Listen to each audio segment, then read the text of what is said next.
This is a Caribbean reef squid floating or drifting just below the surface off the coast of Venezuela. And these are animals that begin their life as a tiny little egg, as we see in this photograph.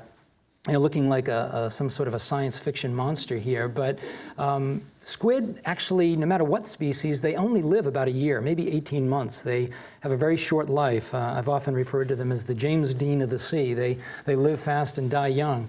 But they do a lot in that amount of time. And one of the most remarkable things about squid is their skin.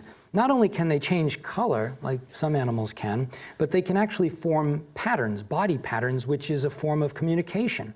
Amazing. Each pattern that they form is a type of language, if you will, that they can communicate to their other brethren. And here we see a Caribbean reef squid demonstrating something called the lateral silver display. He's paired with a female, which we can't see in this photograph, but he's keeping his dark or pretty side, I guess, to the female that he's with, and he's turning the other half of his body white to repel other males that might be thinking about stealing his girlfriend, I guess. And similar behavior that I photographed off the Channel Islands in California a number of years ago. This happened a few nights before Christmas in December at night. I had been waiting for 2 years to photograph this event, and then I got a call from a filmmaker friend of mine saying it was happening. So I went out there, and what I was trying to photograph was this mass aggregation that's known as the Big Bang of these squid getting together to mate in huge numbers at about 120 feet off the Channel Islands. And they gather in these groups of hundreds, and the male will embrace the female. He'll wrap her up with his arms, and then the arms blush red, as you see the one in the foreground doing here.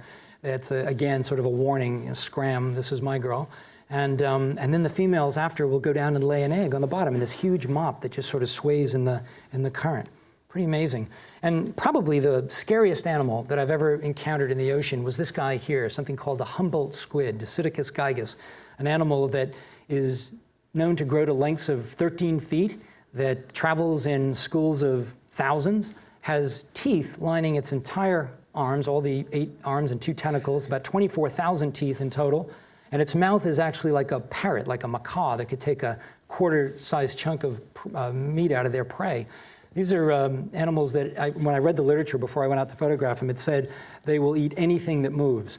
So that was always comforting, of course. But this is one expelling a cloud of ink, sort of a defensive behavior as I sort of came at them with my camera. I didn't actually have any real problems, but they are pretty scary.